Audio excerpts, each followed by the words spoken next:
Hello, hello, hello, and welcome to the Drag Race RHAPup here on reality TV RHAPups. I'm your host, Liana Boraas, and we are here to talk about, of course, episode 11 of season 13 of RuPaul's Drag Race US and the finale of Drag Race UK. I know I have a lot of thoughts, and I'm pretty sure our panel also has a ton of thoughts for you.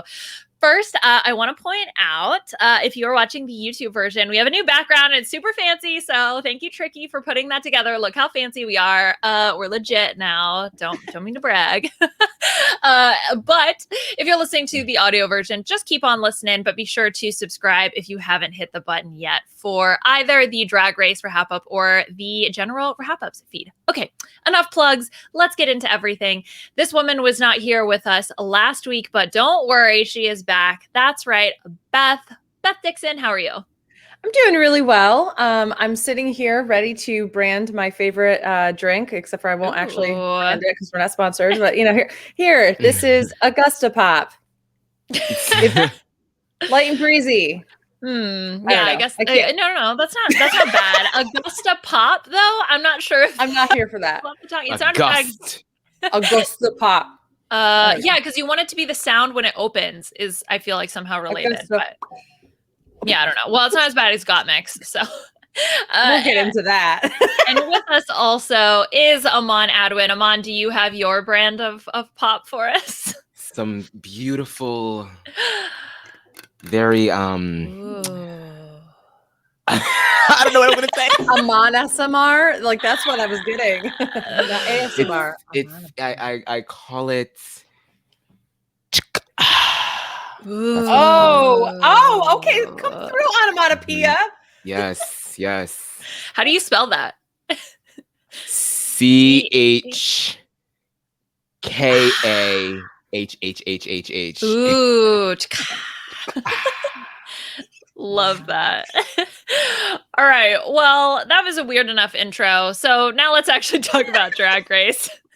That's my fault. Let's put on the spot. I didn't know what to say. I don't know. Beth came prepared with hers, and then of course I'm racking my brain. I'm like, well, what is mine? Mine's something science related. I don't know. Just turn your polar drink into something useful for the podcast. Whatever. Right. Look, it is what it is. What it is. Nutritional facts. That's what. Okay. Drag Race. Big week this week, I felt. We, of course, had, after the elimination, just to go over a few things before we dive into the main part of this episode, the one thing that I thought was super interesting was when Olivia was talking about how you had to lip sync against your sister, and maybe it was Olivia, but in her drag, which actually, that I think feel like would be much worse. Like if Aman dressed up as me and then beat me up, like, yeah, that would be super weird. Yeah, I never thought about that. That was kind of awkward for them, wasn't it? Mm-hmm. You're the reason that she went home, and then you're really the reason that she went home. Yeah, in your outfit, like the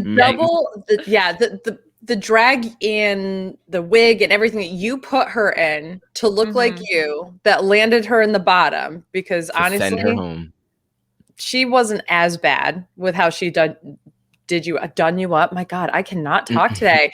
And then on top of that, I feel like first of all, I feel like I do want to see Aman dress up like Liana, and then like host the show like hello. Oh, we totally should have did that. Next time. Oh my God, next time. Season 14, whenever they do the makeover challenge, we'll switch it up. I love it. I'm gonna get you a wig. I got a girl, so we'll do that. And then what else? A lot of tank tops. Tank tops and like comfy tank shorts. Tops. That's it. And then I'll just steal your background, and you can use mine. Yes, perfect. Yours is so cute. I'm actually totally okay with that. All right. Okay. Blah, blah, blah, blah, blah, blah, blah, bing, bang, bong. Sing, sing, song. So the mini challenge this week was actually, so they were doing the whole setup with the math with KANDY, where is it $250,000? Is it $25,000 that people had won? And KANDY being like, well, I hope it's not a math challenge. Sure enough, are you smarter than a fifth grader? Yeah, that was just amazing timing on that. And the best part about that is that the last question was a math question. Yes. That KANDY answered. when everyone, as soon as it was math and everyone turned to look at KANDY and KANDY was smack dab in the middle, I was like, this was perfect. I don't know if this was planned, but I love this. I really hope it wasn't planned because that's just perfect timing. I mean, in KANDY's defense, though, as a young person, I never really used the term 2,500, 1,500. I would always just say 2,500. And so when people started saying stuff like that around me, I was like, what does that mean? Like, my brain had a really hard time trying to figure out what that number exactly was. So in her defense, I'm with her. I mean, I get it now as a 27-year-old. Like, I know what the hell people are talking about. But back then, I was like, wait, 2,500? Isn't it just 2,500? That's weird. Just say 2,000. Well, it's the same thing. Like, my brother he's 30 and still doesn't understand when somebody says half past or quarter to or something like that with the time. He's just like, just say 2:15. Like, what's wrong with you? Don't say quarter after 2. Like, I don't get it. And I'm like, okay, but like, you're really smart. Like, I don't know. This might be just something I think you should just sit down and try to learn one day. I never really understood what quarter of was. I was like, what is quarter of? Quarter of, before quarter or to, after? Quarter after. But I never understood it. Does it only apply if it's like exactly 2:15? Like it's a quarter past 2, but is it what if it's 2:16? Can I still say it's a quarter past, or is that now incorrect? I don't know. Feel like you would still say I feel like people just say it like if they want people to have the visual of the clock in their mind. Like this is how much time has gone by since the hour. So I mean, I would probably still say quarter after if it was 2:16, 2:17. You know what? I bet that's where it came from, right? Is because looking at a clock, you can you know, sometimes in your brain, like, oh, I'm not thinking that's 2:15. I just can see the clock, physically see where the minute sign. Yeah, exactly. And then just be like, oh, I have a sense of what time it is. So I bet that's where it came from. Not to get into linguistics of it all. Yeah, here on RuPaul's Drag Race, we're experts. We're here to teach you about clocks. You're welcome. Next week, sundials. Clockwork. Are they for you? Clock, baby. Savings times. Find out next week. You know, for you. Get clocked. Yes. Oh my God. Look at us branding wizards. Who needs this? We're experts. Oh my gosh. Next week when we saw, watches. All right. Do you guys have any thoughts about this mini challenge? I thought it was fun. I liked playing along. It was easy in the trivia, but I had fun. I screamed all the answers before my friends did, so I felt like I won.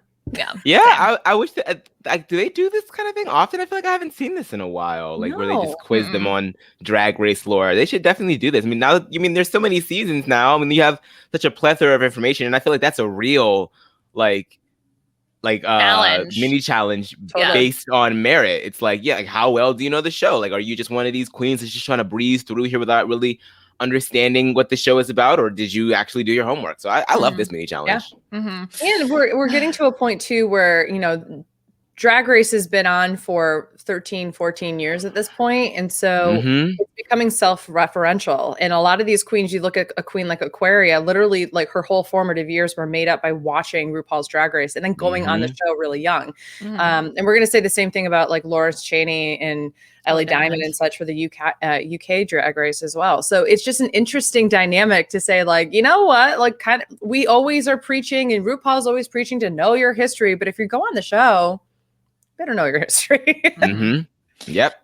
We also got a Wintergreen, aka Sarge cameo, which is so funny because did we not talk about Sarge last week? I was like, I'm pretty sure we talked about Wintergreen. I feel like we definitely did. Yeah, we did. Yeah, I love that. It's like the show somehow knew 8 months from now, when these bitches talk about the show, we're gonna need to be sure to throw in this cameo because she will bring it up.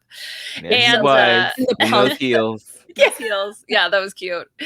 And then of course, if Ru needed more reasons to not like Utica not knowing Alexis Mateo, I bet she knew it. And then in her mind, it was just a brain fart. That's my guess or my hope, maybe. I had a brain fart as well because I'm not as familiar with her season. It was like, oh my God, she was just on All Stars 5. What is her name? What is her name? What is her name? And then by the time they said it, it came to me. So I was struggling with her. I actually kind of got nervous because Utica started referencing some of the things that Yara Sofia said. So I actually think that she thought it was Yara and then second guessed herself and didn't say anything. And I'm happy she didn't because that would have been worse. Yeah. That would have been worse. Yeah. All right. But yeah, I loved this. I would love to see it again. So bring that back. The mini challenge was fun.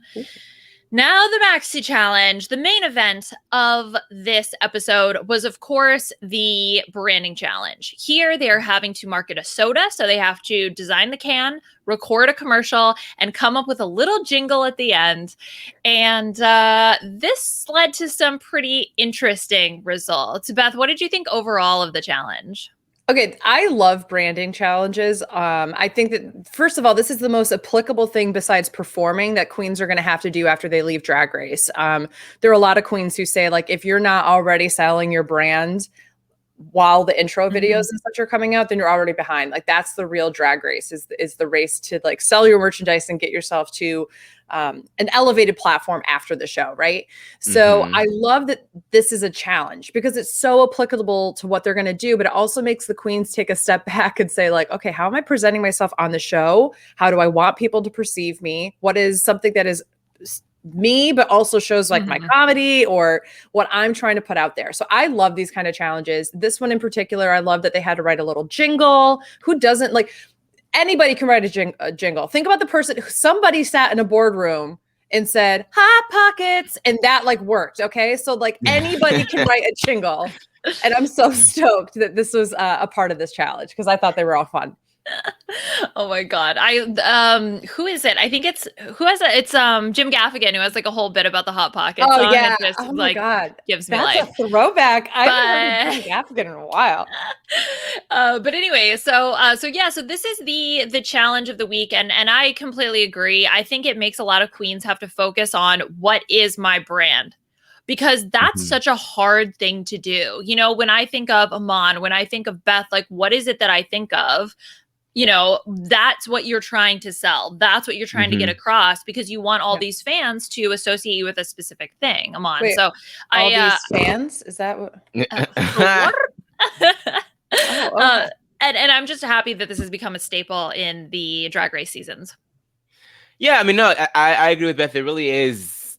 That's the name of the game with these girls. Like, if you can make yourself marketable after the show is over, then you really don't even really need to win. You just need to have a long enough tenure on the show. And sometimes you don't even really need that. Like Vanjie, hello. Like, if you can get yourself to the forefront of this competition and really sell your image and have people buy into their cult of personality, because that's all drag really is, you know, can you attract people to your shtick, to your bit? And so like having a challenge specifically geared towards that, I think is interesting because there are queens that are going to be naturally gifted at just doing that off the cuff. And then there are queens that are going to, you know, try as they might and utterly fail. Gottmik, Utica. And yeah, it's just interesting to see when you're actually tasked with having to do it versus the show and the fame of the show doing it for you. So I'm excited to see how this challenge in particular manifests itself into people's merch from here on out, because I just think it's branding genius that Jan still has her stuff up and throughout this show. It's just like she did not win, but she is going to be a name throughout the rest of history for Drag Race. There's always going to be the Jan to see is going to keep coming back over and over again. So yeah, absolutely. Sorry, go ahead. Yeah, no, go ahead, Beth.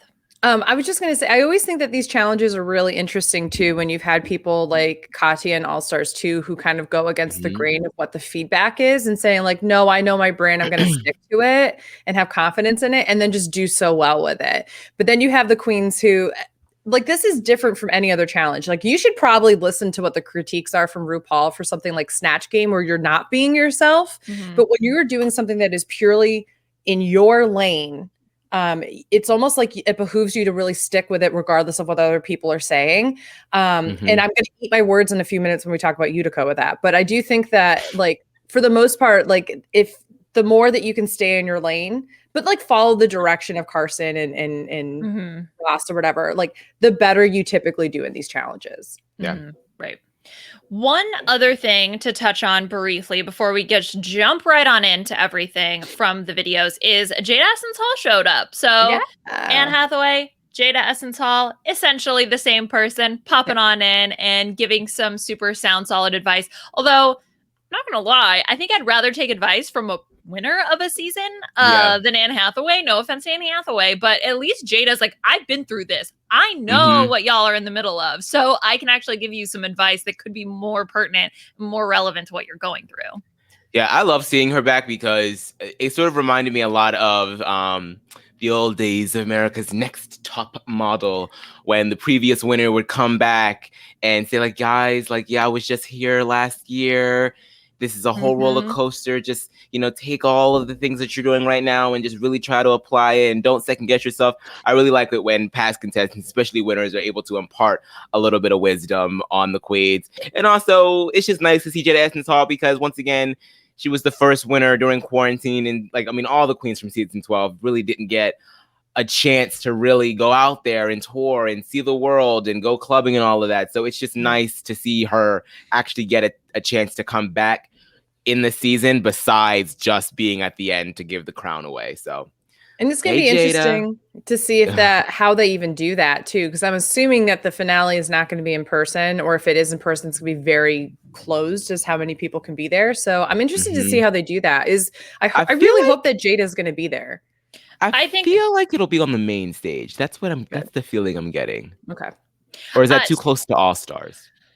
So I think it's definitely a possibility. I know from the filming of The Masked Singer and stuff like that you can have these big stage productions. The audience will have to be just members of the crew. You can't have like a full all on out audience, but you can plan to have, because they have backup dancers and the panel and the host. So if you have enough time to plan for it, I think it's definitely a possibility, and they could have Jada there for sure. I think it's interesting that they just didn't want to bring them in for a brief cameo, but if it's for the finale, then I think they could, if they wanted to do that, but we shall see. We'll see. Okay. Now, to quote Simone, I think Utica is a nut. Because Utica's commercial, it's so Utica, but did it translate, Beth? No. I mean, I love Utica. I love how off the wall she is. I think her recurring issue continues to be, I love that she sticks to the things that make her laugh. But you have to find a way to invite an audience in to join you in on the laughter. And she just falls short of being able to be like welcoming to somebody else. Like, it's just like, I'm doing this for me. Now, believe me, I live by myself. There are shit that I do around here that I think is funny for me. But if I had a guest over, I probably wouldn't do them in the same way. Like if I'm doing a little song and dance or whatever, I'm not going to do that in a way that's going to make people go, well, first of all, question my sanity, but also question like, what is Beth trying to put out there and say right now? Is this funny or is this sad? I can't tell. And I feel like unfortunately, Utica has kind of crossed into that territory too much that I think it's to her detriment, honestly. She's still incredibly lovable as a character, as a person, as a drag performer, but it's just something where she doesn't have a bridge to bring people over to say, hey, this is what I'm getting at, and and kind of go from there. But I think that's a perfect way to describe it, as if you're going to be the again, first of all, there's nothing actively wrong, right, with like what Utica did and being a weirdo. That's as a weirdo myself, I get it. But I have to let people in on the joke. You have to, like you said, that bridge to bring people over. Let's somehow set up the licking bit of it. I don't know. Or let's do a little bit more voiceover with the whole commercial, because I actually thought the suckling from the teat of the cow bit was funny in and of itself, but there's no setup for it of like, and you can even get the nutrients. The purpose? Yeah, exactly. Like, let the audience in, let us in on the joke, let us in on the weirdness, instead of just doing the weird and expecting us to do the legwork, right? I feel like in a branding challenge, you gotta help us a little bit. Yeah. Yeah, I just it's a branding challenge. We're supposed to get it, and like I understand, like yes, have all the quirk in the world that you want, Utica, but like I have to understand, like if this were all about the can, That I also thought that was hilarious. Like you mean to tell me that it's not about the soda. Mhm. All you have to do is lick the can, and Mhm. that'll give you whatever effect that's desired. And Mhm. so, if there were just more scenes of her like trying to hawk her UTICAN around, and people are like trying to go drink the liquid, she's like, no, don't open it, just lick it. Like that would have been. I thought that would have been kind of funny, but she only did it once, and then even RuPaul commented about it. I was like, so we just licked the can? That's it? It's like, yeah, like you're supposed to build on that. Give me more. But then you're sucking at the teat, so it's like, okay, so if it gets fed to a cow first, then it's like, what is going on? I'm just. Yeah. I honestly really like the name. So when you think you can't, UTICAN, that's actually amazing. I love that. But it gets completely lost. You need to beat people over the head. It's 45 seconds. Synone's and we'll talk about it when we get there, but Synone's super simple. Yep. Super, super, super simple. Tina's too complicated. UTICA, simple. That's all you got to do. Incorporate your weirdness, but make it simple. I think at this, and you think about what products do. They hit you over the head with the product. Right. And then they kind of fill in the gap about like what it does. Like even like the infomercials or like the, like head on, apply directly to the forehead, head on, apply. And like you just, if you even went that way with like UTICAN, apply directly to the tongue, UTICAN, apply directly, like something like that, that is like supposed to be hitting you over the head with what you're supposed to do with the can. Literally hit someone over the head with the can and then make them look. I don't know. I don't care. But like, I feel like that's the thing that you really have to push with these branding challenges. But it's, it is what it is. Well, and I think like the whole goal and with the name, when you think you can't, UTICAN is, and what she tried to get at was I'm sad, I'm depressed, but now I have UTICAN because when I thought I couldn't, now I can, right? But you still have to beat us over the head with it. And I think this one in Gottmix also, I felt very much like, I know what you're trying to do. It's just not being executed well. Utica's can commercial was a more complicated, discombobulated version of Olivia's. Olivia had the same exact essential message with, I was looking for like something that was just going to help me shine bright. I was sad and depressed, and now I have something that's like really, but it was a better executed idea than this was. And I think this that was just add a cow. Yeah. I was just like, instead of traveling across, the world, you went to, and I feel like the only reason why she put the cow in there was because in the medium last week, bringing up Clara. Yeah. I mean, I'm like, what a weird thing to add in. Just be like, oh yeah, we'll bring something that's supposed to be my dead cow. Here we go. I'm like, this makes no sense. When you think you can't, UTICA. Does that work? UTICA. Hey, don't forget that this is made with 100% pure love. So. Yeah, she wasn't even in that lip sync. Well, whatever. Anyway, not important. It's fine. It's a callback, right? I don't know. It's just, and that's the thing is when there's so much left unexplained, then we're again left to do the work as the audience. So yeah, I felt like that just fell flat. I mean, Aman, do you feel like she deserved to be in the bottom for this? Come back to me. Okay, we'll come back to you. Let's round out UTICA's critiques by talking about her outfit. So I loved the theme this week. Beast. Which this is like the second Alyssa Edwards reference, I think, that we got it, because she was one of the questions in the trivia mini challenge. But the look that I think UTICA is going for here is, I don't know, what animal would you say this is? It's like it's just a generic beast. Yeah, it's like she said Maleficent, so dragon? Right. I don't know. It kind of reminded me of I don't even know what the beast is called, but like those, they're not centaurs, but the kind of like half beast, half human kind of thing. Minotaurs. Yes. Like that's kind of what I was getting more out of her than anything else. But even that is not like spot on for this. It's an outfit that I don't mind, but I don't love. Like it was beautiful, but there's just not enough beast to it. I mean, it's so dark that you can't really see a lot of the details. So unless she's really up close and personal with you, you're kind of like wanting a little bit more, and even then, you're still wanting more. Like, where is? I mean, I love a good Maleficent moment, but like if you're gonna do Maleficent, then I need to see more dragon. because all I'm seeing is just the horns and long nails. Like, put And some fur. wings on there. Yeah. Yeah, Give me the fur doesn't scales. make sense. Give me a tail.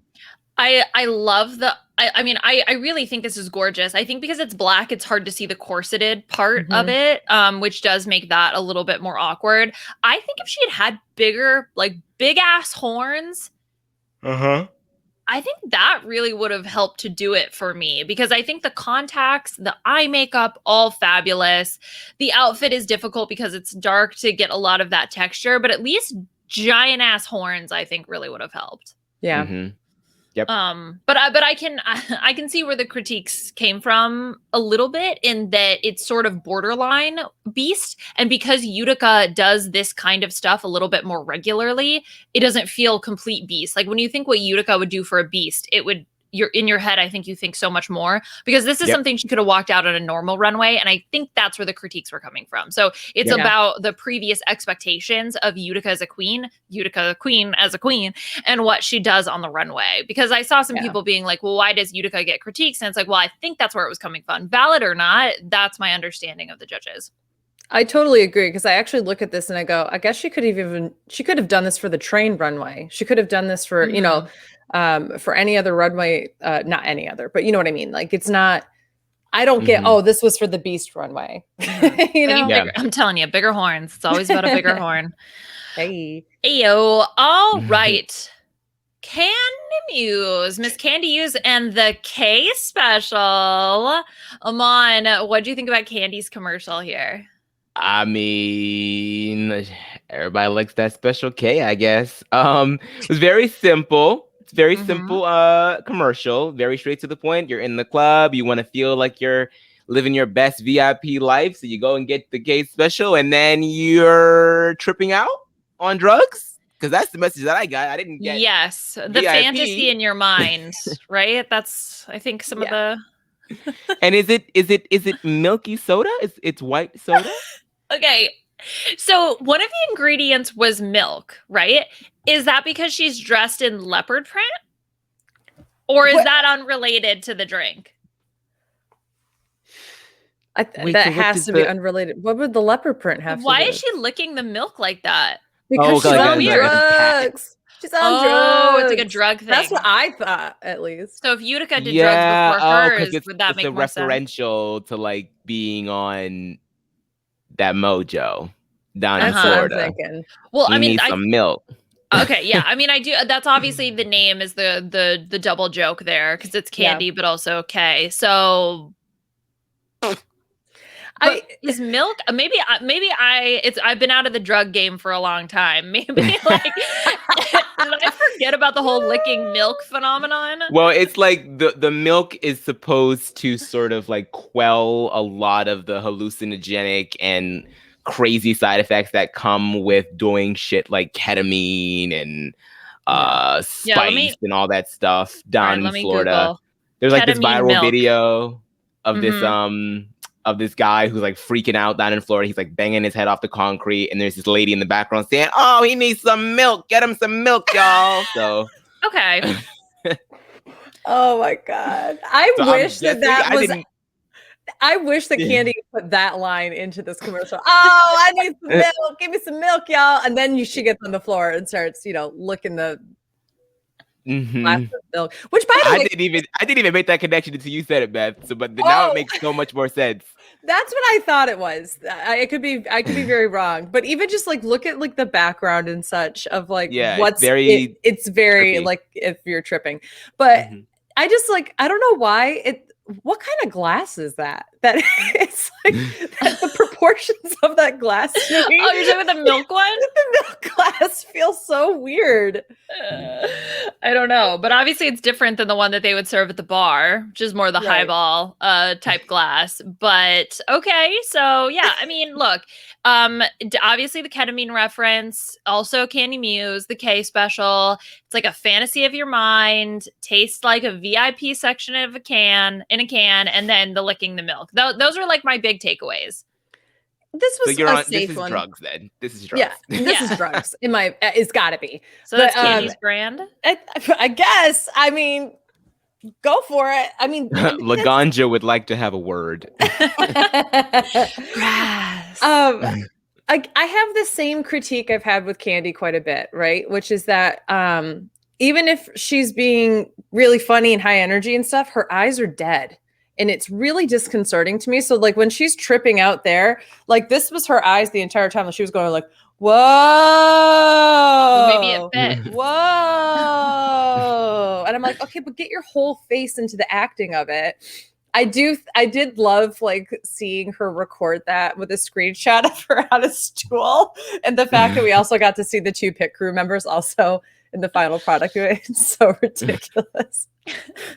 I mean, so after UTICA's, because watching this in order, I felt like this one was at least somewhat more coherent. Yeah. Although, yeah, it was definitely, it was weird, but it was simple weird. So at least sort of the message, I feel like, of what she was trying to communicate got across. Although now I know the milk thing, that's definitely helpful. But even in the initial watch, I was like, okay, yeah, so, all right, drugs, let's go. Yeah. Okay. I felt like this was a fine. I think she deserved to be safe here. Yeah. Yeah. Now the only thing is, if again, this goes to how much do we count runway? Is it, again, runway times main challenge, blah, blah, blah, because her runway look this week. No, did she say that purple thing was supposed to be Michelle? Is that what she said? Oh, I thought that was just supposed to be her best Judy that fell from the spaceship. Oh, and okay. So she was taking it with, no, the thing about Michelle was that I'm wearing green. Right. And Michelle doesn't like that. Oh, okay. That's the only thing I can think of. I was eating chips during this runway, so I guess the crunching of the chips I must have missed that part. Oh my God. Okay. I 100% am stealing that and using that as an excuse. The next time Leah's like, yeah, but did you hear me say that? Be like, I was eating chips. The crunch of the chips. It was too loud. I just didn't hear. But I mean, yeah, this is alien. This is sci-fi. Do they count as beasts? When I think of beasts, I think of mammals. And I don't think that mammals really exist they could. Like the universe is vast. And who knows what the hell's out there. But I think of alien, and I think of beast. I think of mythical creatures or actual beasts like a lion, a rhinoceros, a elephant. Not... If you're gonna go for an alien beast, do it like Alien, like Alien versus Predator kind of. That could be a beast. This is, you are wearing the outfit that like Trixie and Katya do when they're doing the floating heads episode. Like that's what this is, with some sewn on, probably hot glued fur in to cover your bits. And I have to complain that the part at the bottom that's supposed to be like more the pubic area, that is too far away from the pubic. And that is more like you're covering your belly button. Her merkin is so high. Her merkin is so high. Her merkin is high and in charge there. She looks like freaking Kimura. I was ready for her. Oh my God. But I also have to say, your alien has nicer shoes than you. She has Louis Vuitton. I know. At least the alien got red bottoms. Shoes. Louboutin, not Louis Vuitton. Louboutin shoes. Oh my God. I hate this so much. So bad. I hate it so much. It's one of those Zoom suits, but it doesn't go all the way. It doesn't cover her feet, which would match the alien. Like if you're going to do something so simple, then the details have to be on point. I mean, I hate the concept anyway. So okay, fine. You're going to go with this. There's still those little things that like bother me. Like, I don't know. I just feel like throwing on a Zoom suit, gluing on the merkin and the booby covers, and then just grabbing an alien blow up doll with the same, that just like doesn't even paint your face purple because the alien has a green face. Like I don't know. I to be fair, she did a beast job on her makeup. It's like she took crayons and then said, here you go. Yeah. Just color. See, a lot of somewhere. people are getting very, very annoyed with KANDY and annoyed with production because, and we talked a little bit about it last week, in that it just seems like she got saved and she's not really given much to justify that save. And There was so much of KANDY in this episode, and we got to see her sort of open up a little bit more about being gay bashed, which is of course horrible and everything. Like, so I'm not about to sit up here and diminish any of that, but I think people are having an issue with like I saw someone kind of tweet that this is like KANDY propaganda. It's like they're really trying to make us root for KANDY when, yes, of course. I mean, she has a wonderful story. She has a wonderful, vivacious personality. But when we're talking about the competition of it all, the drag, where is it? And like, I am saying this as someone who loves KANDY. I have been Team KANDY since day one. I've wanted her to win since day one. But it's getting really hard for me to sit out here and like be her number one fangirl when there just aren't any wins and good fire runways to back up. Not to say that some of her runways have been beautiful, but as of late, it's like, girl, what are you doing? What are you doing? You got saved, and this is what you're giving us? I don't know. So first of all, this also the vivacious mention makes me think of Ornacia, which is what this does look like a little bit. Ornacia had more detail. At least Ornacia was stoned, girl. Yeah, put this on the totem. We're moving on. But and that's the thing I'm on, is that this season feels so incredibly overproduced. So incredibly overproduced. And this is only part of the issue that I have with it, is the KANDY Muse of it all. And it's not her fault. It's just frustrating as an audience member to feel like I'm being gaslit by a show that I love. It's because there's none of the other queens are like firecrackers like her. Olivia, I mean, she's a secret diva, but she's not giving you drama. Tina, her only real drama that she was able to give was with Rose, which really kind of reared a little bit of its head during Untucked. Rose's not here for any of that. She just wants to win. Simone is just out here being flawless. Utica is crazy.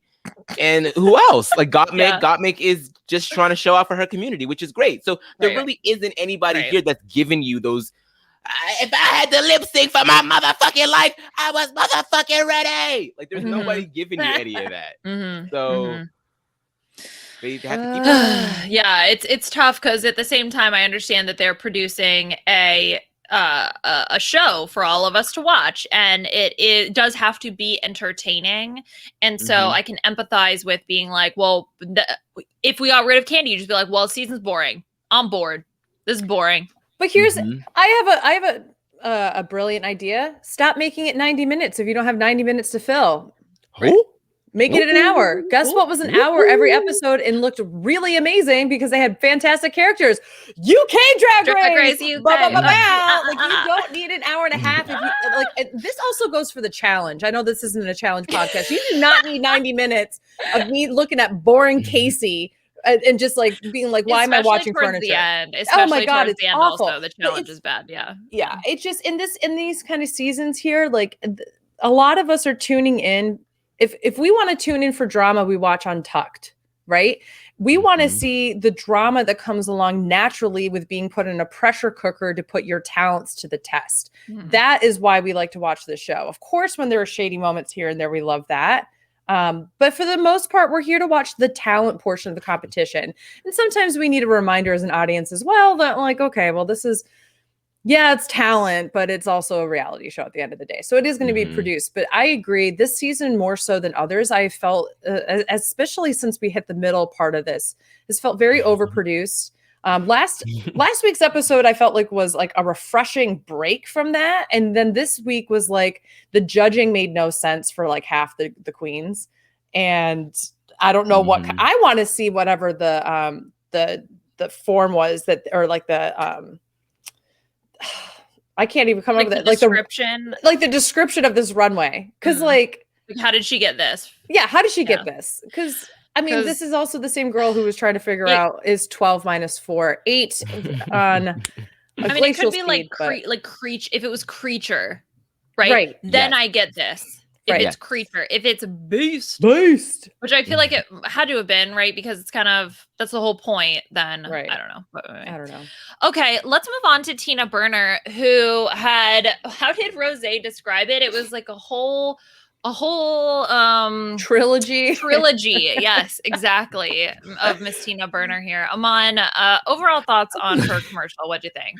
I feel like Rosé was like really letting out a lot of her frustration from last week's challenge today. Just like, you had me dressed up in that shitty ass housewife costume last week. And then you wonder why your ass is in the bottom for wearing another shitty ass housewife costume and getting a commercial. And the like, same girl, wig, it's fine. Change it up. Yeah, Tina, like, well, like, look, the thing about this is like her commercial was definitely made more sense than some of these other girls up in here. It made more sense. It was more cohesive. The drawback to that, of course, is that it's Tina Burner. So there's another classic case of expecting more from certain queens.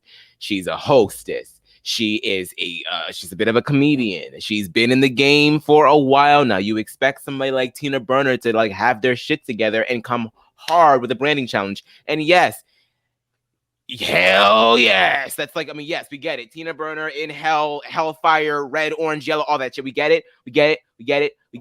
But I didn't like really laugh at anything in the commercial. I didn't really like. It just really fell flat. She had too many elements here. If she wanted to stick with the hell portion, forget the other parts where like she's, having sex with a preacher or whatever it was and all the other stuff. Like forget all that part. Just focus on being in hell. What about this drink makes you in hell?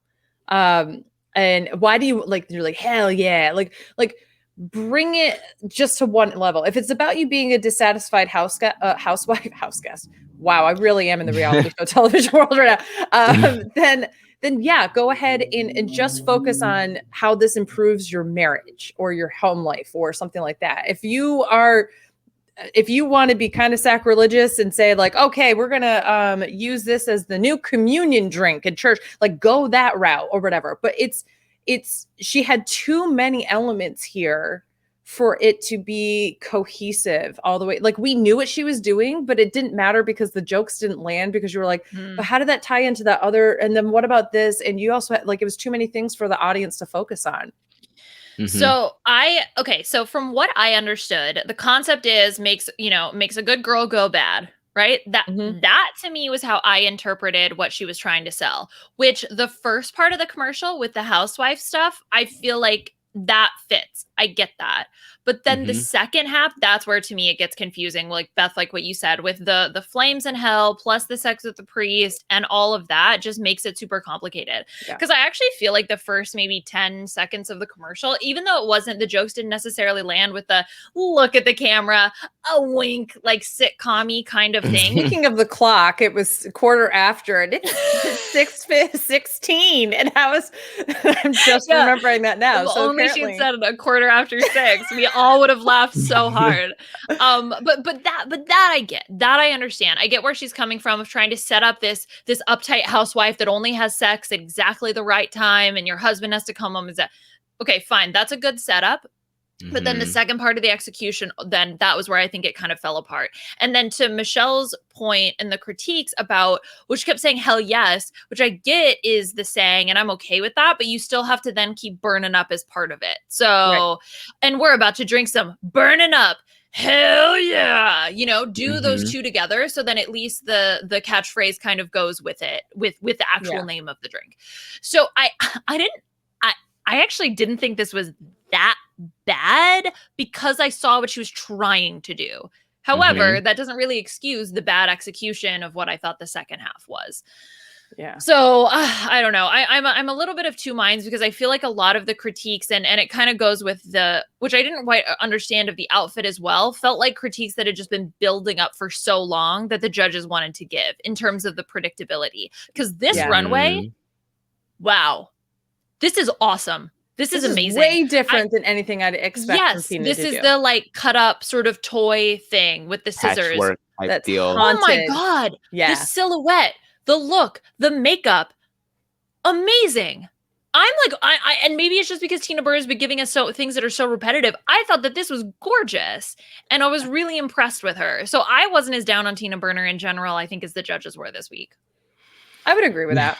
Yeah, I do not believe that Tina deserved to go home. I also really liked this this runway. It's one of those things that's kind of like a feast. There's so many things to look at, just the asymmetry of it all, different things on her feet, the scissors, the floppy ears, the hair, like everything about it was just really, really cool to watch. And I just love the dimension of the legs, how they're so poofy and big. Yes. And it was a really good imaginative runway, something that you'd kind of expect something like this from Utica or something, you know what I mean? Not from Tina Burner. And so it was nice to see that, yes, there is variety in her looks. But yeah, that commercial, I guess, just really just took her down there. And the fact that, like, at this point in the competition, they are looking at wins, and she hasn't had a win yet. And I think that's the thing that really just was to her detriment. I think the other thing to her detriment goes back to something that Liana said, which is that there's been like a buildup of critiques that the judges have wanted to say, but she's been safe for the past few weeks. And I do think that this is something we typically do see in a season like this, a queen that has been safe quite a bit.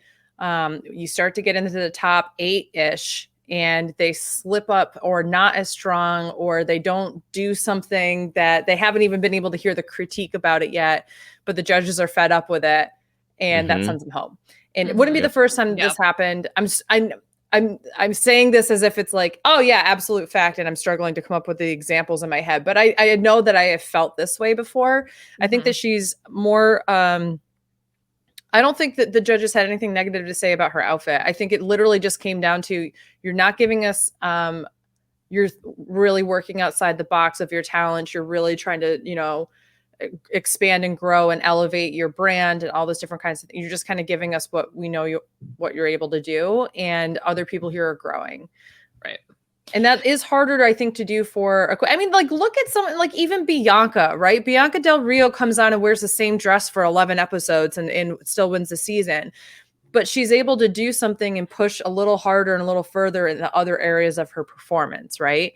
And we just don't see that same kind of thing from Tina, which is unfortunate. And also, I love that in the beginning of this, like, they're like, oh, Tina, what's your brand? And she's like, oh, yeah, well, I'm a comedy queen and blah, blah, blah, blah. And I also wear, red, orange, and yellow. And like, meanwhile, all of her fans are like, I've never once seen her really push the red, orange, and yellow thing in New York. So it's like, what are you trying to self-produce here? It's like you were setting yourself up for this challenge that you would have something to like brand, and it didn't work. Because even if you weren't in the bottom 2, do you really think that was like the best commercial out of all of them? So did it really work? Like, that's what I want to know. Okay. Let's talk about the one of the 2 winners this week, and that is SYNONE. And I even want to impress, like, it does not have to be a complicated commercial. Like, if you're watching the video version, you see how simple these screenshots are. It's the same background, essentially, just 2 different backgrounds. Very simple, but she was able to do a great job selling Sweet Tooth. I got to make sure I say it. Tooth. Yes. With SYNONE. So Beth, what did you think about SYNONE? So SYNONE, I think a lot of the queens get so stuck with, oh, I want this to be so representative of me as a person. And what SYNONE is able to do in a smart way is like, the product is not a representative of who she is. It's how she sells the product is a representative of who she is. So if you can't come up with a product that is you to a T, then come up with something as silly as Sweet Tooth, make it full of glucose, high fructose corn syrup, sugar, all the, Splendas, all the sugars, in the whole world, put it in there, and then just make it your own, like as a character and all those different kinds of things. And that's what she did so expertly here. I loved this commercial. As soon as it happened, I was like, oh, okay, this is what the commercial's supposed to be like.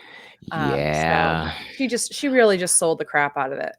I was annoyed because it was just so obvious what was going to happen. Yeah. I know that I'm a broken record and I've been complaining about this for a while now, but it was just like, oh God, here she goes again, winning the challenge. And they just show, I also think when it comes to challenges like these, it really is about making sure that you are working well with whoever is directing you. So whether it be Carson, Michelle, or what's his face, Ross. Like, if you are able to like make them laugh and have fun and take the direction well, because that's what it really showed. It showed Carson like giving her critique, and then she corrected it immediately.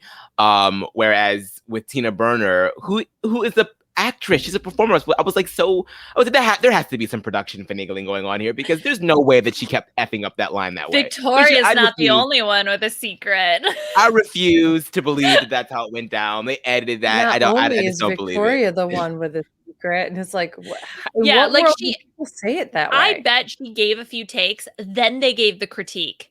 Yes, exactly. But the way that they did it was that they gave the critique first, and then there was, I don't know. Mm-hmm. I'm with you. I'm also convinced that one of them they repeated twice because it looked exactly the same and sounded the same. Yes. I actually think that they did that to be shady. Like, it looked like the same exact take. So they did like that take, like say that's take A. They did take A, B, C, and then did take A again. And I was like, wait, one of those. It was definitely the same exact take they did before. One of these things is just like the other. Yeah. So I think that she did a great job. I mean, I laughed. I mean, she was funny. I mean, we have still kind of seen this character before. Right. Like, we did see this during Snatch Game, and we've seen it in the other acting challenge as well. So, I mean, I really feel like they need, if they're going to be fair, if this happens again, that somebody needs to get on her ass about that, because, like, girl, like, you can go ahead and do that when you're outside of the house. This is not Big Brother. When you're outside of this competition, but when you're in this competition, we need to see a little bit more variety. But whatever, she won. I'm glad. I'm not gonna say a bad word about Simone, but I was sitting there like, all right, let's keep moving. Right. I mean, I will say a bad word about Simone. I think if I had to pick a winner, I would pick Rosé. Ultimately, for the challenge, I think Simone did a fabulous job at showcasing the product. The jokes about the cardiac arrest, the gold tooth, all of that was cohesive. I remembered what the thing was. She had the joke with the sugar, the glucose, blah, blah, blah. All of that was fabulous. Super simple, understandable, got the product. But who did I think really went truly above and beyond? I think that was Rosé, and we'll talk about it when we talk about her. So, you know, while I think Simone did a fabulous job with this, I do feel like there's someone who outperformed her in this challenge. And then the whole thing with Ross and Carson being like, she's so good. She's just one of those people who can say anything, and it's funny. Okay, well, just fine. Just give her the credit. Like, we've been saying this all season, and it's just like, edit that out. I'm sorry. Like, a necessary moment to put in. I also don't even think that that's true. When we think about some of the queens that are like that, like, Simone is not a Vanjie. Vanjie is somebody that can say something, and whatever it is, it's going to be like, you're just going to laugh because it's Vanjie. I don't get that with Simone. Like, I don't think Simone is that naturally funny. I think that she's definitely funny, but she's not a Vanjie. She's not in Alaska or an Alyssa. I agree. She's not Alyssa for sure. And I'm so, and this is why my frustration with the season being overproduced is that I loved Simone from the moment I saw her, and I want to continue to love her. And I'm nervous that the show is making me be like, stop.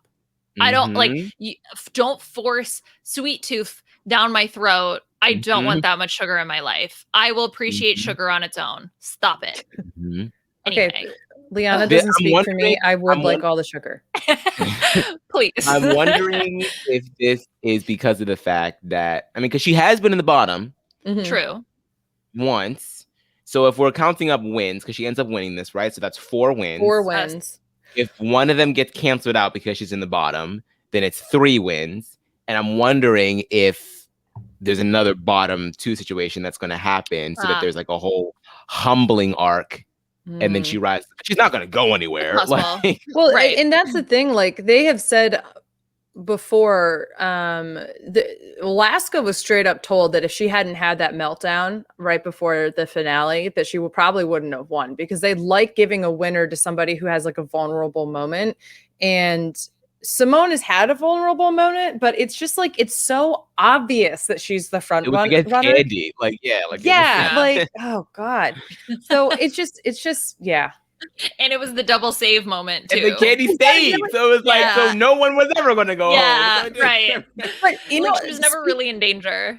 Speaking of the 4 wins situation, there's a post going around that is like, 4 wins is a curse on Drag Race. Think about the people who have 4 wins and have not won.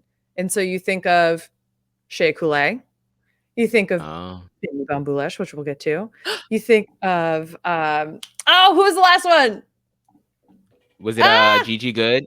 Gigi Good. Yes, thank you. I knew it was last one. And so they're Good. like, we have three people who, for all intents and purposes, everybody thought was like, oh, okay, they're gonna be the winner. They have 4 wins, and then they don't win at the end. Ooh, okay. Yeah, Bianca. Okay, I was like, who else had a lot of wins? Okay, Bianca only had 3. She was just in the high category a lot. Yep. Ben de la Creme also had a lot of wins, but then self-eliminating. Self-eliminated, yeah. Okay, let's see. But I don't count that in this situation. Okay, I think if Ben had stayed, Ben would have won. It would have been. Well, we'll have to keep an eye on that. I just feel so heavy-handed, but who knows? All right. Last thing to talk about with Simone before we trot on away, I guess. I don't know. What do foxes do? What does a fox do? We have the sexy fox look, which I but like a fox and with hooves. Is that hooves on the bottom, or that's what I haven't been able to figure out? I think they're just supposed to be because they're the heels, but they're just. I don't think they're hooves. I think they're like normal fox feet, but they do look hoovy-ish. I thought they were hooves 2 nights ago when I watched this, and so I was like, "Oh, that's an interesting fox horse beast I've never seen before."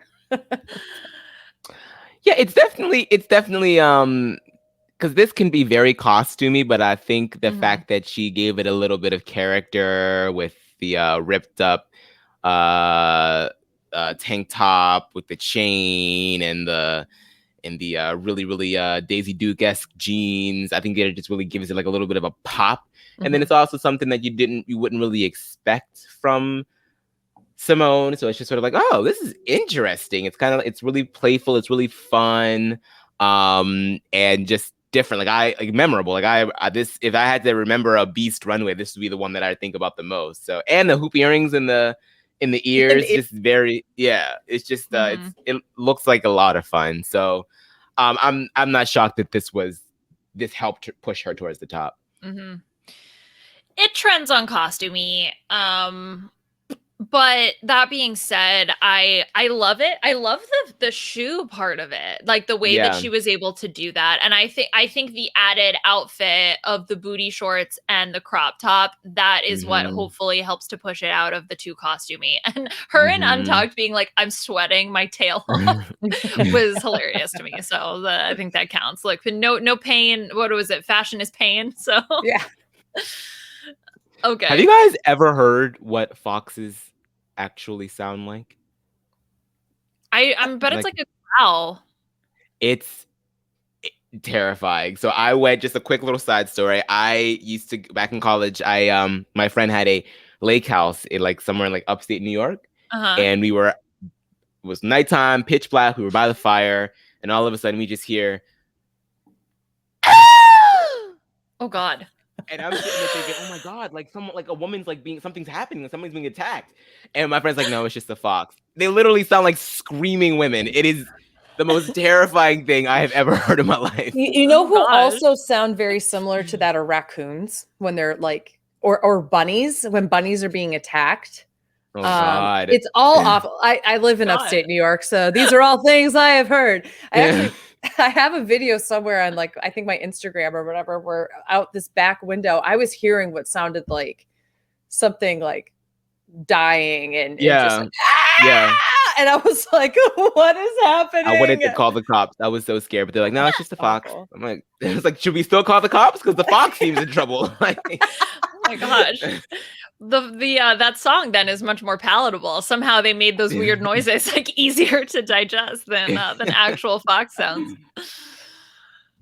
Well, we don't got any foxes. We got Mick, and Mick. Okay, I was gonna say I got what got Mick was going.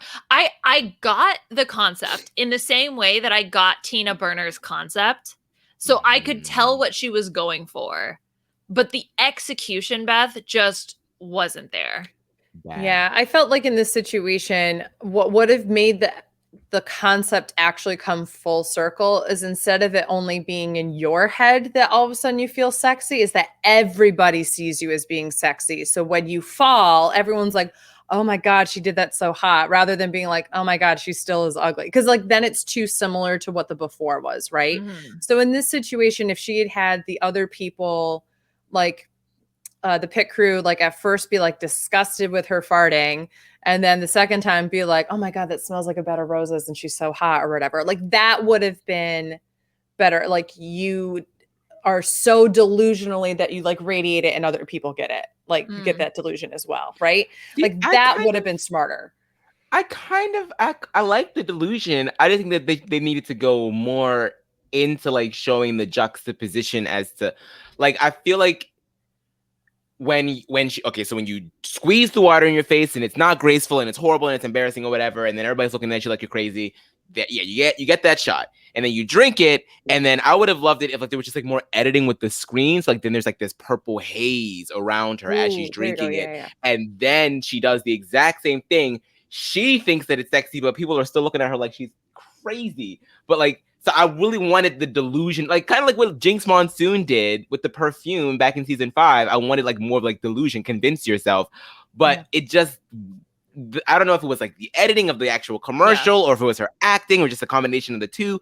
I just feel like it was just, first of all, like some of those looked exactly the same. Like when she was embarrassing herself, she was still doing all that.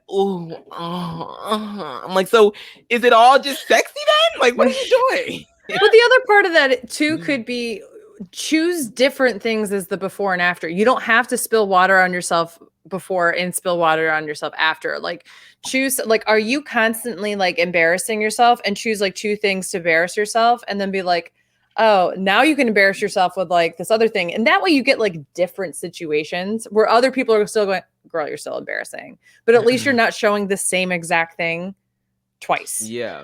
Well, I think one way that could have really cleaned this up is the editing. So do exactly what Aman suggested. You fall down, you're embarrassed.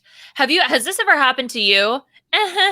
Drink got mixed sex. The name also needs to be changed. Got sex juice. Which, what is it? Okay, fine, whatever.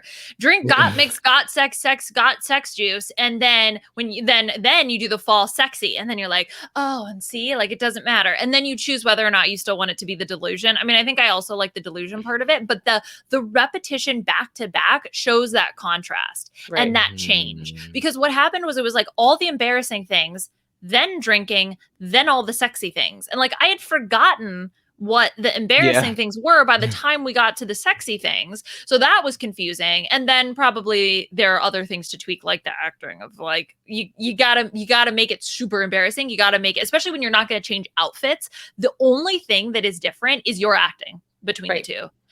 And so just going overboard with that. I actually loved the idea, loved the concept. I just felt like the execution was just not great. She also kind of looked not the same, but similar to her Paris Hilton look. So for me, it was like I kept getting taken out from, she's supposed to be Paris Hilton. No. She's just got back to it. Like there was just like parts of that too that like, because I watched her a few episodes ago play Paris Hilton, and like that kept playing in my mind too. But a lot of this I just feel like was she just didn't have time to really think through things, and part of that is a sign for you to really simplify things at the end of the day. If you can't focus, and like if Carson and Ross don't get it right there and you can't explain it to them, that's a sign. Well, I almost feel like part of the whole issue was that I have to pour water on myself, so I have to change up the order. I think if she had cut the water bit and only had to deal with the other parts of it that weren't going to get ruined because she poured water on it, then I think she could have made those adjustments possibly. Yeah, or do the water last, so it's the last take. You know what I mean? Yes, yeah, and that's the thing. Like Aman suggested, whereas if you do the bad drink, good takes, right? So fall down embarrassing, drink the thing, then you're amazing.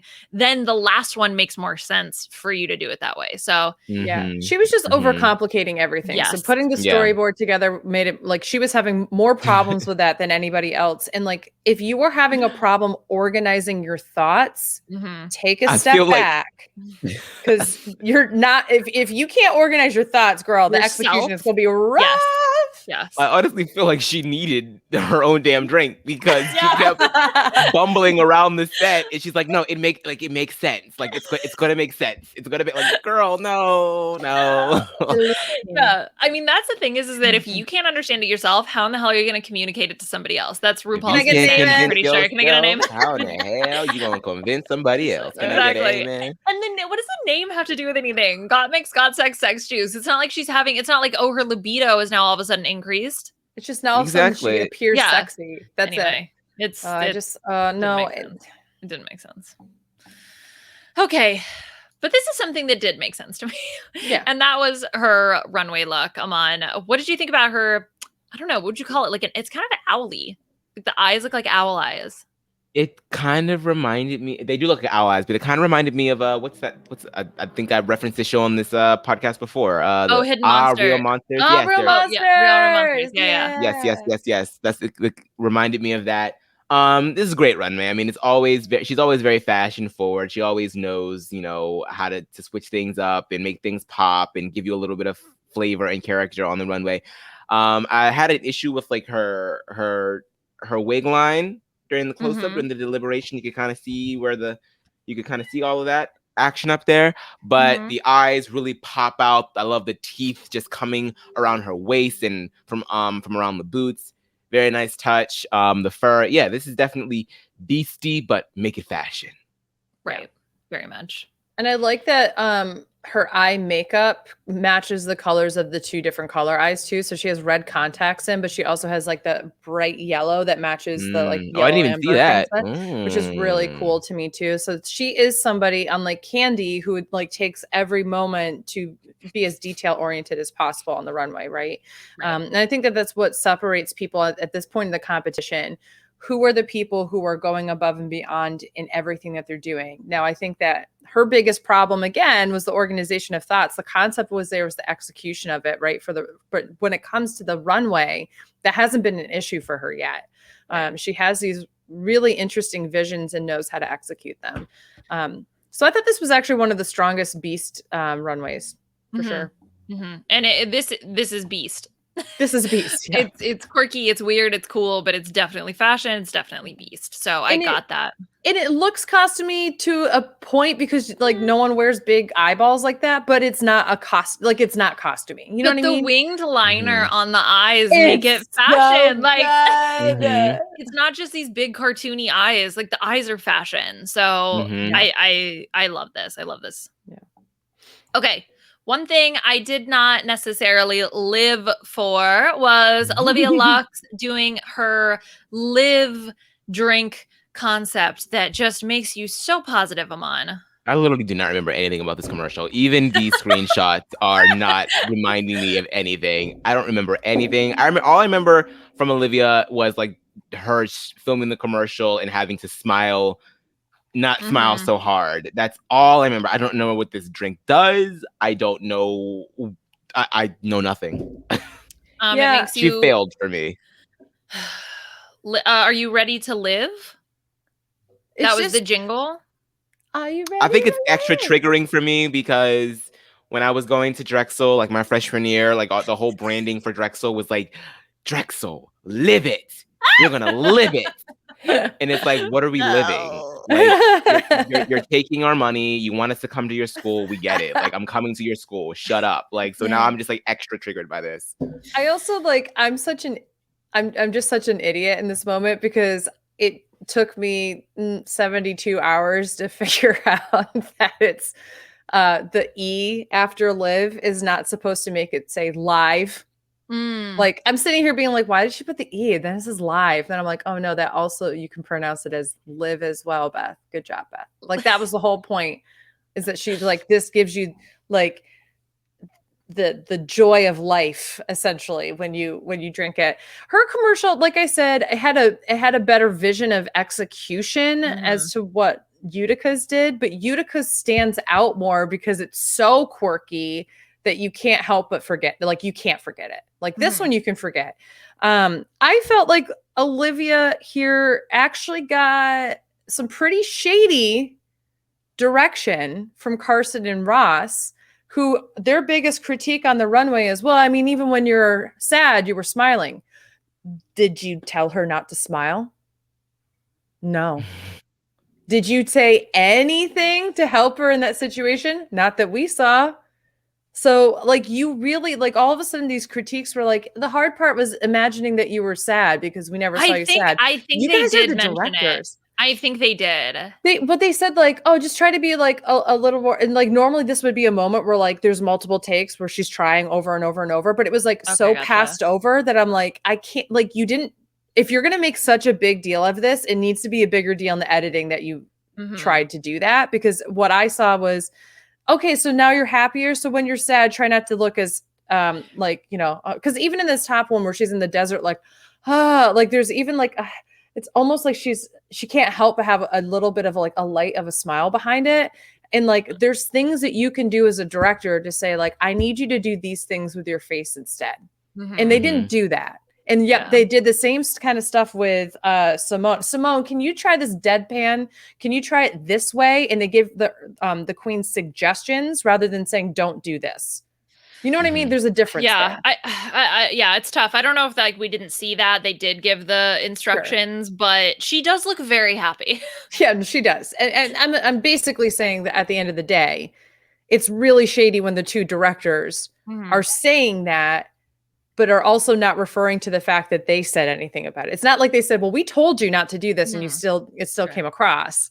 Like, it's very like, oh, you know, you're just too happy looking, blah, blah, blah. I'm like, well, then why didn't you spend more time with her as the directors? Like, that part I just kind of felt like was a little, like, I can see that. Yeah. It's a little Olivia's fault, but it's also like, come on. The one line I really liked from her commercial was the life, liberty, and the pursuit of penis. Maybe I'm just a child, but that made me laugh so much. I was like, she said penis. Penis. That's amazing. And I don't know, have I literally never heard that before? I was like, how has no one ever made that joke before? Yeah. Maybe I live under a rock, but I missed opportunity. I know, right? Life, liberty, and the pursuit of penis. Oh, that's so funny. Okay. So Olivia's runway look this week, though, I really do feel like, I mean, she looks very happy as a beast, but I get boost here, Aman. Yeah, this is where the wild things are, baby. Definitely, you got the horns, you got the fur, you got the claws, the makeup is giving it to you. This is beast. This is beast. This is drag beast. Yeah, I like it. Yeah, for sure. It's detailed. It's gorgeous. It's pretty. Beth, I love this. Yeah, I love it a lot too. This has nothing to do with Olivia. I keep getting reminded, like, I need Drag Race to tell us what the theme of the runway is before we have incredibly poignant and important conversations when people are putting on their makeup about being gay bashed, because I spent the entire time of KANDY telling that heart-wrenching story going, what is the runway? Because Rose is all red with these ears and she's blue, and Tina is putting 305s on her bottom lash line. Like, what is happening? Like, I spent the entire time being so distracted by the makeup of everybody that I could not, like, I had to go back and actually like focus my energy into listening to all the other stuff. So but just seeing her like this just reminds me of like how crazy the makeup was beforehand. But I think she looks beautiful here. This is my favorite Beast runway of everybody, because it's drag. She has wonderful proportions. It fits the assignment. And I also like that, you know, a beast doesn't have to have negative energy around it like we think it does. Like, it's kind of cool that she comes out here and she's like, hi, I'm a beast. And I mean, this is Olivia's brand also. So she's just staying true to brand. Yep. Definitely. The last queen that we're going to talk about was personally my favorite of all of the commercials, and that is Rosé with Rose-Aid. And Rosé here does the play on her whole perfectionism.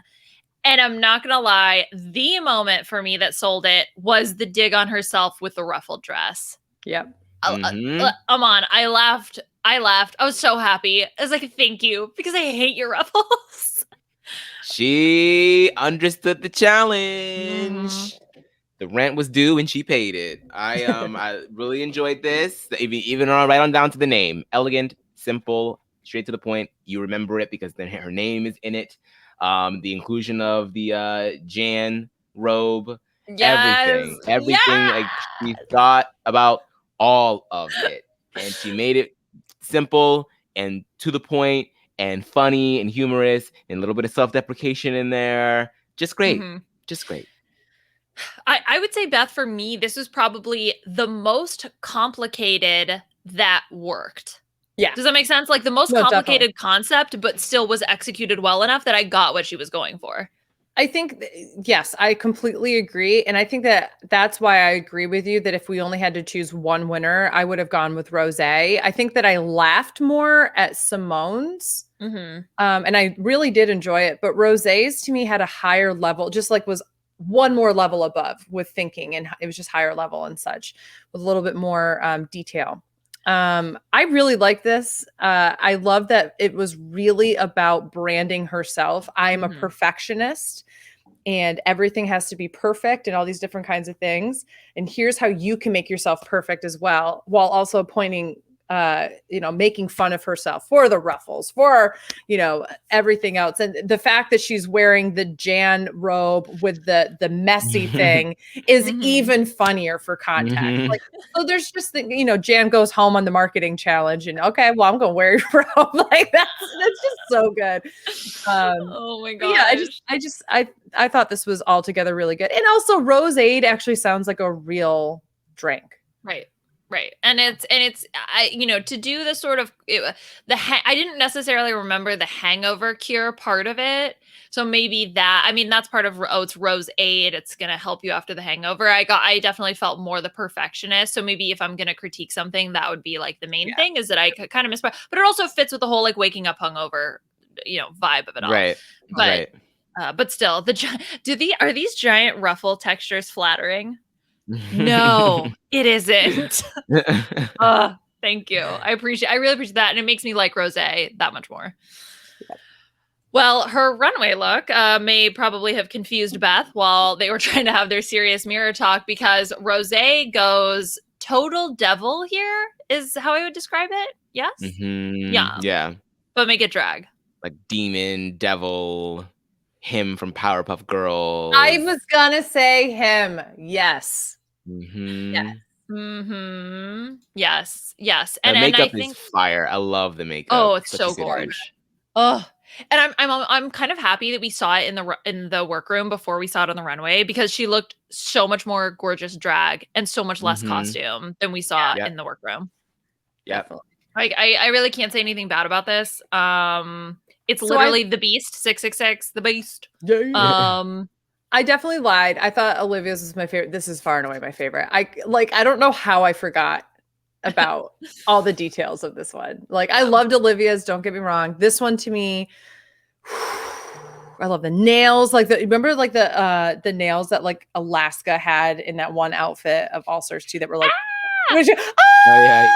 drag queens communicate. Yeah. This is very similar to that. And I love that there's like some of the like similar material are actually coming out of like the shoulder puffs too, like those long little pieces of metal and such. I don't know, just like this is another one where little details came together. Beautiful silhouette, very drag, head to toe red. There's nothing else there that it's so good. Yeah. All right. So I thought based on this, that in the commercial, I thought Rosé was going to win. So when they did announce Simone as the winner, I was a little sad, but then that's okay, because then they solved it and they gave 2 winners. So I was like, all right, that's fine. Give Simone your other win. Like, give Simone the other win. As long as you give Rosé the win, I'm happy. I'm okay with that. I can live here. So is Rosé? This is Rosé's second back-to-back wins. For Rosé. Simone. Oh, for Simone. Okay, wait, hold on. Let me look. Drag Race. Season 13. 2 back to win, double wins. Yeah. Okay. Yeah, 2 yes. back-to-back double wins. This is 4 for Simone. I think 2 for Gottmik, 2 for Rose, 1 for Utica, 2 for Yes. Olivia. 2 for Mm-hmm. Olivia, Mm-hmm. Yeah. So, yeah, I and think none for that's Gretchen interesting. Wieners. Bye. Oh my God! When Drag Race, did you watch Mean Girls? Mean Girls is on after Drag Race on Friday. Yeah, Yeah. I did watch it. I was like, Liana, you can just go watch the movie without commercials. Like, no, I need to watch it right now. Okay. So we get the fourth win for Simone, like you guys were saying, second win for Rose, and unfortunately in the bottom we have Tina, Utica. Gottmik was definitely low, but is able to escape, which also adds to the whole production thing of, well, they're just keeping her out of the bottom because she can't really lip sync, because we saw that in the first episode. But she Uh-huh. inexplicably won that lip sync. Exactly. And Gottmik's whole thing is the growth edit. Easily, hands down, for sure. So I'm like, all right, you're gonna be in the finale, but it's gonna be about growth, and which is fine. That's not bad, but it just feels so hit over the head. And then this in combination was just like, all right, fine, whatever.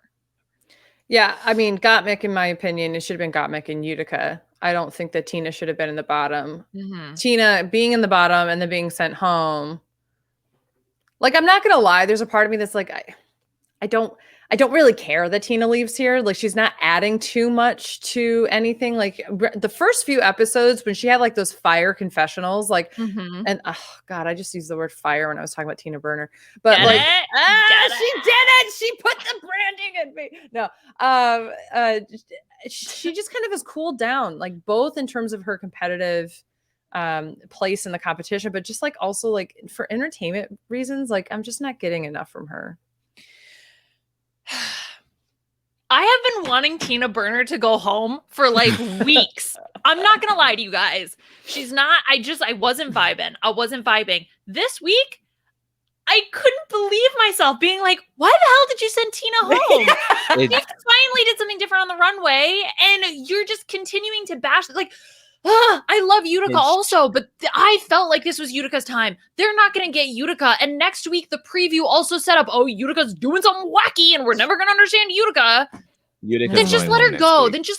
But the Tina Burner stuff felt like build up from previous weeks of you're doing the same thing over and over and over and over and over again. We're going to critique you for it, and we're going to send you home for stuff you did in previous weeks, not for what actually happened this week. Correct. I'm so frustrated. It seems like some rigor going on. I don't know why. I mean, I think that, I mean, people were saying that, oh, well, Utica really served it in that lip sync, and she did okay. I think that Tina beat her. I think that Tina should have. I agree. Every single person that I watched it with said that Tina beat Utica in that lip sync. It's just the fact. The facts are facts, and in the fact that we're about to go into next week's episode that's supposed to be a roast, which is something that I'm sure Tina Burner probably could have won over any of the rest of them. I'm so upset. This is exactly what I'm thinking, right? So in my mind, they were like, we got to keep KANDY around for the roast. And then I'm thinking, great. So you're going to keep Tina, who literally, this is what she does. Like, this is what she does. She does roasts in New York City. You're going to let her go right before that. Like, this is the big thing that Tina got. Only to send home Utica next week. Because unless when you could have sent Utica home this week. If there's going to be, unless there is some craziness going on and Utica actually ends up turning it, I mean, which is still a possibility. So, but we've already seen the way that she said that she has a very slow sense of humor. And so if Snatch Game also doesn't like making fun of people. Exactly. And if Snatch Game is any sort of indication, and then that reading challenge was any sort of indication. But also, like, aren't you having a moment too where you're like, oh gosh, is she about to do the Utica version of a pheromone? Because Farrah was like, I don't like making fun of people. And then just like went completely the other way to the point where it was just offensive. You're like, it was just rude. And then she would do that little sigh afterwards.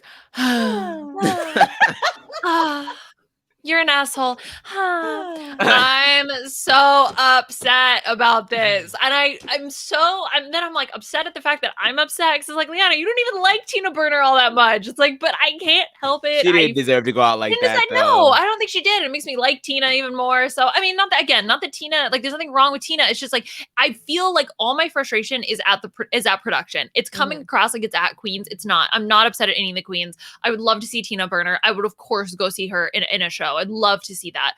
But just like, she was kept too long based on previous critiques, and now we're having to pay the invoice for that. And it's just... and on top of it, it's just a long... this season started it's a long season. Day, guys. New Year's Day is almost April. I actually did say on Friday I wouldn't be sad if this was a double sachet. But like the lip sync was fine, but I was sitting back and I was like, I wouldn't be mad if RuPaul was like, all right, Tina and Utica, can you just GTFO right now? Because this was episode 11, correct? So yes. We've only sent like one girl home. I'm just like, if they're following usual formatting, I don't know. I mean, I've heard rumors that they ordered more episodes because of... I think there's going to be 6. I think there's going to be probably 16. So we are at what? The final. So we just went down to final 6, which actually like, okay. Final 6. Fine. So we'll episode 12 5. will be down to 5. Episode 13 will be down to 4. Then we'll have our final 4 episode, which is 14. Reunion is 15. Finale is 16. Okay. That's my guess. 5 more weeks, people. Yeah. And then immediately All-Star 6. Please don't. No, like I think it's legit. No. On Paramount Plus. No. Oh God, yeah. Now we have to go to Paramount Plus. Fine, whatever. All right. I what else do I have to say about the main episode? Oh yeah, the one time that did make me laugh though, I thought Tina won the lip sync, but the moment she did the slide where she walked to the back and then slid forward was a little bit more like Monet Exchange energy, where the slide was like a little awkward. Yeah, it's only because of her big outfit. Like, it was awkward. But the rest of it, I thought she deserved to win, and fine. Utica can go next week.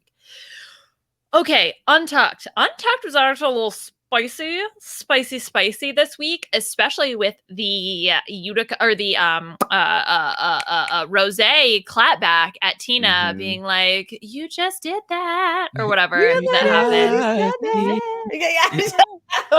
Yes, girl. Okay, bring it down. Is literally me talking to anybody because I just Rose. Like sing random things all the time like that. I'm like so identify with Rose. And then so that was really fun. That like whole thing. Not Simone listing the top 4 of Rose, Gottmik, KANDY, and herself. Okay, I was like, that was another thing where I was like, come on, like, so even y'all know what's going on. It's just oh no. And I felt bad for Tina here because, I mean, she knew she was going to be in the bottom, and she was tired of hearing the same critiques, and she felt like she was giving it her all, and sometimes your all is just not good enough. And I know that feeling of like giving everything that you've got to something, and they're still telling you no, and it's so demoralizing. So I feel so bad, and especially given her reputation and all of the accolades I'm sure that she's gotten throughout her career in New York. It just sucks to sit here and not be getting the same critiques that some of these girls that haven't been doing drag for as long as you have are getting. So yeah, I felt for her here. But I mean, I like that she walked out with her head up high and she said, hey, maybe you'll see me again, because we probably will, because All Stars is just a never ending merry-go-round. So I would actually be, and I can't believe I'm about to say this, but I would actually be fine seeing her back for All Stars, because I think her hearing a lot of the critiques and seeing how she's being perceived, and not that it's all 100% warranted, but that's valuable information that she's such a seasoned pro. She could take in and make adjustments that are necessary to actually do quite well on an All Stars. So I'm actually totally okay with that. The other thing I wonder from her is, like, she got the video from her mom. Could you imagine being a girl in the workroom, getting a video from your family and being like, I'm about to go home? Like they're showing me that because it is my time. And my they have this footage. was that her mom goes, I know you're like really worried right now, but I want you to know that like you can do it. Like there's no reason to worry. I was like, no, she's going home, mom. Sorry, mom. There's a reason to worry. Yeah. Yeah, this isn't a week like Plastic Tiara where she had everything that week. You got your family coming. You got Ru calling you her child. You got your boyfriend coming up on the scene. Just take it as that you are getting encouraged. You know, oh my God. Screw Tiffany Pollard. If I ever made it on Drag Race, I'm definitely being Raja O'Hara for Snatch I love Game. Raja. I love Raja. Those are the Let's be honest though. RuPaul saying he's now your mommy is the creepiest thing that could ever happen. I'm to your you. mama now. It was the With like a deadpan face, no emotion in him saying it. I'm your mommy now. No, thank y'all. No. I'd be like, okay, I'm emancipated. Thanks. Bitch, I am 30. I don't need a mommy. Thank you. Get that through the court system. Thank y'all. Okay. Wait. Time out. Do I get some of your money? Okay, great. Yes, I will be your child. Thank you. Put me in the will, then we'll talk. Yeah, give me some of them. Give me some of them fracking dividends, Mr. RuPaul. Then we can talk about parentalship. Okay, well, save those roasts for next week, you guys, because we are going to be having the Nice Girls Roast, where the queens will be roasting previous Miss Congeniality contestants, which I actually I'm very excited to see. I love the twist on the roast, and any excuse to see Nina West back on my screen, I'm totally my birthday twin. Oh, really? Yeah, she and Manila and I all share a birthday. Oh, wow. It's a very important day, August 10th. We're Leos. It's no big deal. In good company. Yeah. Okay. Anything else to say about Drag Race US before we jump into UK season 2? No. Good. For me. Drag Race season 2 UK finally, well, not finally, because we're going to say that about the other season, but had the finale. We got to get the winner, and if you have not watched and you don't want to get spoiled, please skip this section. Lawrence Chaney is our Chaney. Lord Chaney. I just wanted to make it even more. Is our ultimate winner here. Now we can go in and talk specifics, but I want to get just overall your thoughts. Aman, how do you feel about Lawrence as the winner of season 2? I was kind of more on the Lawrence side of things. I know that there was a little bit of like a walk to the end kind of aura about her as well. Oop, my picture has fallen. Oop, there it goes. Oh no. There was a little bit of that Lawrence with her. Chaney did not like you saying that there was a walk to the end there. Wow. She's coming across the pond. But I think that it was deserved. I like that she was a little, there was some times where she was a little messy, a little scratch came out sometimes. I like to see that in winners. That's why I like I love Evie Oddly so much, because she was a winner that was so like always fighting. I just love that she still made it out on top after all of that. But I did come around to the Bimini standship. I did, and I did feel bad when she didn't get the crown either. But ultimately, I think that Lawrence Chaney is a good representation of this season. I think that it's just funny to me that Drag Race UK started after and ended before. Like they came in, they did what they had to do, and they went the fuck home. And that's how you do it.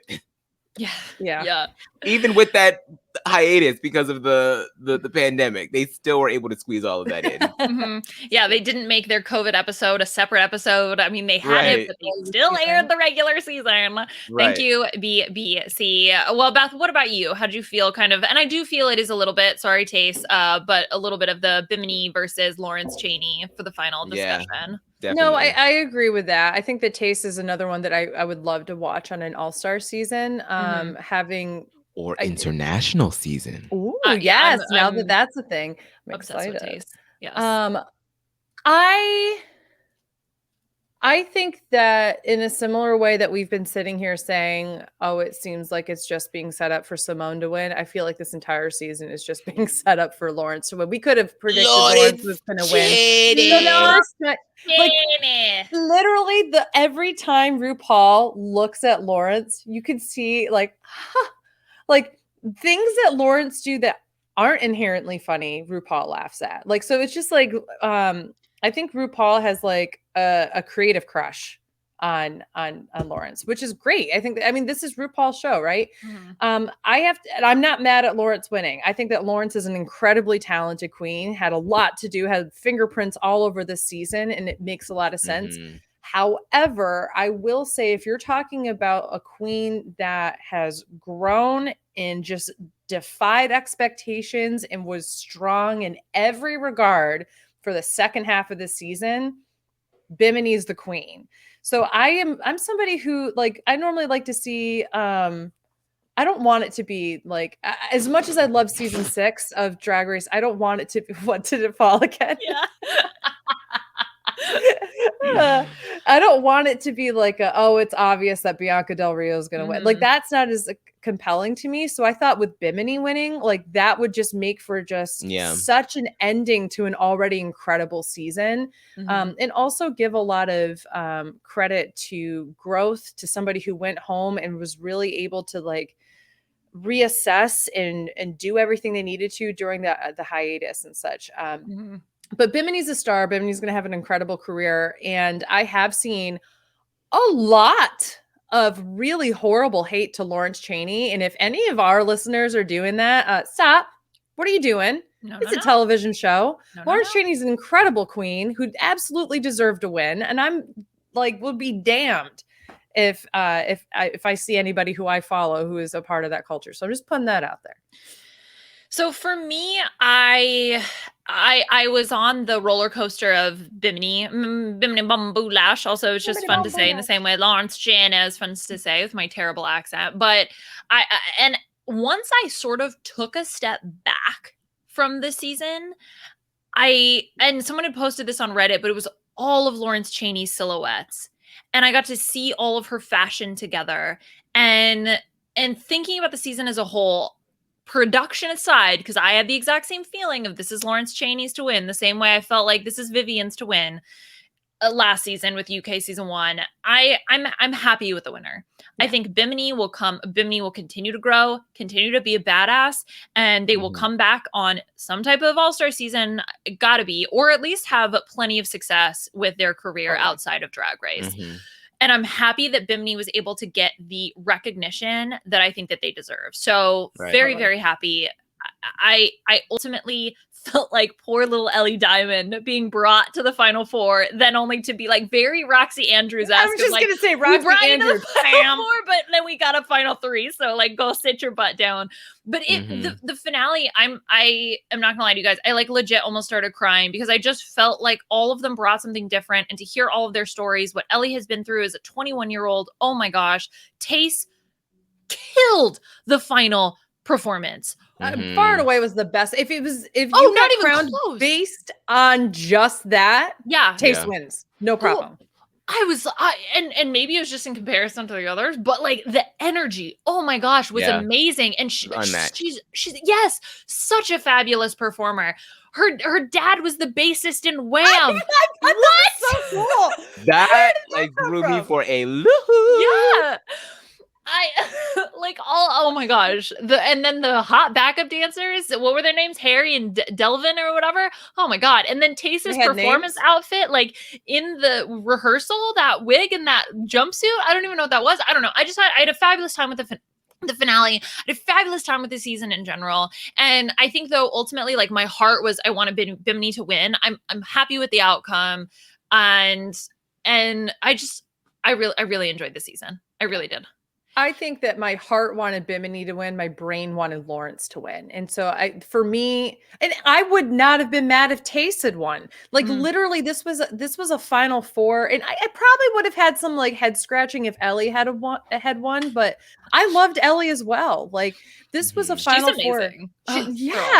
By far the most polished painter on the season. And for being so young and such. I mean, just fantastic. I just generally feel like this season of Drag Race is what I miss about US Drag Race. Right. And I know a lot of people, I've had some people come in my TikTok videos and say, you know, why aren't you guys spending more time on a more superior season, the UK one? And I'm like, well, you know, we're not hired to do UK. We just do it because we want to talk about it a little bit. But just generally speaking, I wish that the US producers would kind of hear the response that people are having to UK and say, okay, we need to take a step back and like maybe not overproduce and do these different things differently. And then if there's a season that really doesn't lend itself to 90-minute episodes, then like, don't force that. I mean, I know that's there's business and all the other stuff behind it, but come on. Yeah. Okay. A few other random thoughts I had about UK, which I thought, so you're going to hear them. One, the music in the final performance, were they offbeat? It felt mixed horribly. Like the lyrics felt offbeat from the performance. Something I noticed, please let me know. I don't know. It just felt weird. Like I didn't notice. I don't know. It felt weird to me. Okay. That was a thought I had. Second thought I had, loved them bringing back the eliminated queens to participate in the performance. But the first thing I noticed was Joe Black in the very back behind all the other queens. So RuPaul wouldn't have to see any goddamn H&M. Which I would say that Joe Black had one of the best outfits, which is even funnier out of all that. It was good to see Veronica Green come back because I do think that Veronica would have made it to the top 4 had she been. She was just that strong in the competition beforehand, and I love that they had all been told to wear red. I'm looking at it now; they really did put him in the back. Oh yeah, they said bye, get out there. Oh, and she wore green. With Cherry Valentine. We don't remember you guys. Go in the back. But I love that Veronica Green wore basically all tan with just nude. Like nude with like with red rhinestones. Just like little light rhinestones all over the place. Like I thought that was like iconic. Like I'm gonna stand out. You told me to wear red. I'll wear red. Technically it's red.